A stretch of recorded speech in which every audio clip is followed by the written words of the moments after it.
नमस्कार. आज आपण या व्हिडिओमध्ये देवघर ही संकल्पना पूर्वीपासून कशा प्रकारे चालत आली, देवघराचा उद्देश काय असतो, त्यानंतर देवघर घरामध्ये कुठल्या दिशेला असावेत, देवघरामध्ये देव कुठले असावेत, त्यानंतर देवाची पूजा, त्यानंतर कुठले देव कुठल्या दिशेला ठेवावेत, याविषयी आज आपण या व्हिडिओमध्ये सविस्तर माहिती बघणार आहोत. तर सर्वप्रथम आपण पाहू की देवघराचा उगम कसा झाला. बघा, प्राचीन काळामध्ये देवघर ही संकल्पना भारतीय सनातन परंपरेतून उदयास आली होती. प्राचीन काळी लोक निसर्गपूजक होते. म्हणजे कसं निसर्गपूजक, म्हणजे ते सूर्य, अग्नी, जल, वायू, पृथ्वी आणि आकाश यांची पूजा पूर्वी केली जायची. हळूहळू या शक्तींना देवत्वाचे रूप दिले गेले. त्यानंतर देवतांची स्मृती आणि कृपा घरातच लाभावी या भावनेतून घरातील पूजास्थानाची कल्पना निर्माण झाली. त्यानंतर पुढे मग मध्ययुगीन काळामध्ये, वैदिक काळात जसं की यज्ञ, अग्निहोत्र आणि गृहपूजा होत होत्या तेव्हा त्या काळामध्ये. म्हणजे आणि त्यानंतर घरामध्ये अग्नी ठेवण्यासाठी एक स्वतंत्र जागा असायची. आणि त्याच्या पुढेच मग मूर्तीपूजा सुरू झाली. तेव्हापासून घरात एक पवित्र, शुद्ध आणि निश्चित जागा देवांसाठी राखली जाऊ लागली आणि यालाच देवघर असे म्हणण्यात आले. मग देवघराचा उद्देश काय?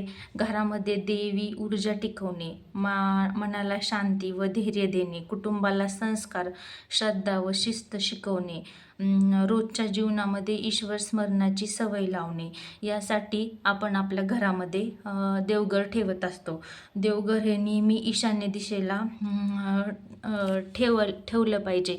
कारण ईशान्य म्हणजे कुठली उत्तर पूर्व दिशा ही देवांची दिशा मानली जाते. जशी आपण दक्षिण दिशा ही पितरांची दिशा मानतो, तशीच ईशान्य दिशा ही देवांची दिशा असते. त्यामुळे आपण देवघर हे ईशान्य दिशेला ठेवतो. मग देवघर हे कशाचं असलं पाहिजे बाबा? देवघर हे शीसम किंवा सागाच्या लाकडाचे असावे. त्याची साईज 17x17, 21x21 किंवा 25x25 असावी. देवघराला 3 ते 5 पायऱ्या असाव्यात. देवघर सिमेंटचे किंवा दुसरे फर्निचरचे नसावे. शीसम किंवा सागाच्याच लाकडाचे देवघर असावे. देवघराच्या 3 ते 5 पायऱ्या असाव्यात. मग आपण आता पाहू की पायऱ्यानुसार देवांची मांडणी कशी करायची. देवघरातल्या पहिल्या पायरीवर स्वामी समर्थ महाराजांचा फोटो किंवा मूर्त असेल तर ती ठेवायची आणि विठ्ठल रुक्मिणी पहिल्या पायरीवर ते ठेवायचं. त्यानंतर दुसऱ्या पायरीवर महाराजांचा जर फोटो असेल तर पहिल्या पायरीवर तो फोटो ठेवायचा. दुसऱ्या पायरीवर मध्यभागी स्वामी समर्थ महाराजांची मूर्त, त्यानंतर त्यांच्या डाव्या बाजूला कुलदेवीचे टाक जसे तुळजाभवानी, आणि उजव्या बाजूला कुलदेवतेचे टाक म्हणजे खंडोबा आणि भैरवनाथाचं टाक असेल तर ते ठेवायचं. त्यानंतर तिसऱ्या पायरीवर दक्षिण दिशेला गणपती, त्यानंतर आपला लंगडा बाळकृष्ण, नंतर तांदळाच्या वाटीमध्ये अन्नपूर्णा आणि नंतर महादेवाची पिंड. महादेवाची पिंड ही सिंगल पिंड असली पाहिजे. त्याच्यासोबत नाग किंवा नंदी नकोत. त्यानंतर चौथ्या पायरीवर आपले वडिलोपार्जित ते पितरांचे टाक आहे ते ठेवायचे. आणि 5व्या पायरीवर पाण्याने भरलेला शंख, त्यानंतर स्त्रीयंत्र, महामृत्युंजय यंत्र आणि महाराजांच्या उजव्या बाजूला घंटी ठेवायची. त्यानंतर आपण देवाला दिवा लावतो. तो दिवा लावलेला हा देवाचा दिवा ही देवाच्या डाव्या बाजूला ठेवायचा. आणि जर तुपाचा दिवा असेल तर तो देवाच्या उजव्या बाजूला ठेवायचा. आता आपण पाहू की देवघर घरात का असावे?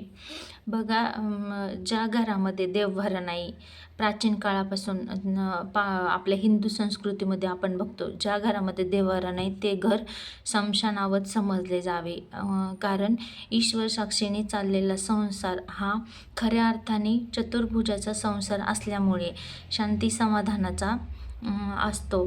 त्या देवाशिवाय म्हणजेच ईश्वराधिष्ठित जो संसार नसतो तो चतुष्पादाचा म्हणजेच पशुतुल्य संसार ठरतो. त्यामुळे आपल्या घरामध्ये देव्हारा असायलाच हवा. त्यामध्ये आपण बघतो की देव्हाऱ्यामध्ये कुठले देव असावेत आणि कुठले देव नसू नयेत. देव्हाऱ्यातले देव हे चांदीचे किंवा पंचधातूचे असावेत. त्यामध्ये महादेवाची भगवान शंकराची म्हणजेच मूर्त किंवा त्यांचा फोटो हा देव्हाऱ्यात नसू नये. कारण त्यांचा जो तो अवतार आहे शगुन अवतार, तो फक्त स्मशानात तांडव करत असलेला अवतार आहे. त्यामुळे त्याची पूजा देव्हाऱ्यात करू नये. त्यानंतर आपल्या देवघरामध्ये एकाच पद्धतीचे 2 देव नसू नये. जसं की आपण बघतो, जर आपल्याकडं 2 गणपती असतील किंवा 2 बाळकृष्ण असतील असे नसू नये. कारण त्यामध्ये जर 2 देवता असेल तर त्यामध्ये एकही देव हा काम करत नाही. त्यानंतर सांसारिक माणसाने मारुतीची पूजा देवघरामध्ये करू नये. कारण पुढे त्या फार अडचणी येतात त्यांना. देवघरामध्ये शनीचा मूर्त किंवा फोटो पण असू नये. त्यानंतर कुठल्याही मुंजा वगैरे असेल त्यांचाही फोटो किंवा जो तो आपण दगड वगैरे ठेवतो मुंजाच्या नावाने, तोही देवघरात नसू नये.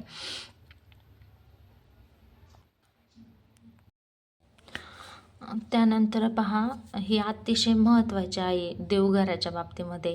आपण बऱ्याच वेळेस काय करतो की एखादी मूर्त खराब झाली किंवा देवाचा फोटो खराब झाला किंवा त्याला कीड वगैरे लागली, तर आपण तो आता जे स्वामी सेवेकरी आहेत ते केंद्रामध्ये औदुंबराच्या झाडाखाली वगैरे नेऊन ठेवतात किंवा गावाकडे वगैरे असं गावामध्ये किंवा कुठे शहरामध्ये पण असं देवाच्या मंदिरात वगैरे ते फोटो नेऊन ठेवतात किंवा मूर्ती नेऊन ठेवतात. तर असं अजिबात करायला नाही पाहिजे.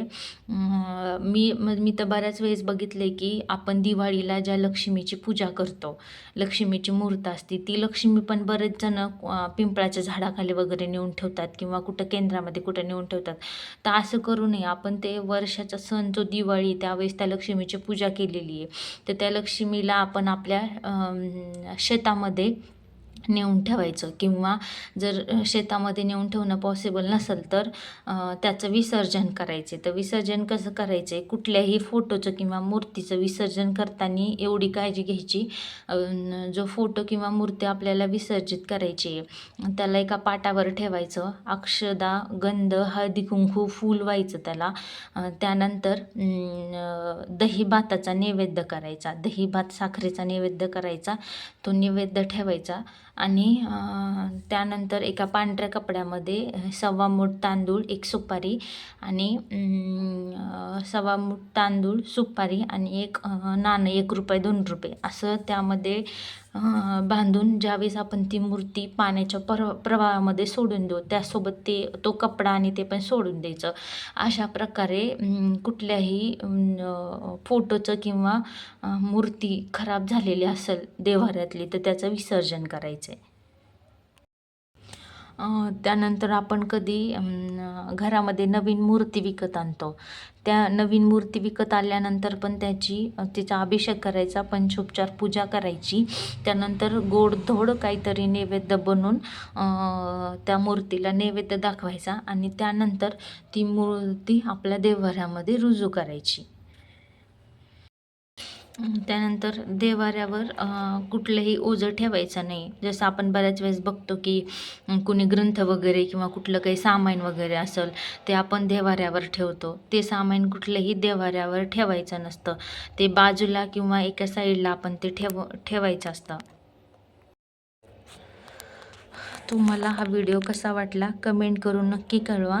आणि तुमचं देवघर हे कसं आहे आणि देवघरामध्ये कुठले कुठले देव आहेत आणि कुठला फोटो किंवा मूर्ती तुम्हाला विसर्जित करायची आहे तर ती तुम्ही कसं करणार आणि ते मला नक्की कमेंट करून सांगा. धन्यवाद.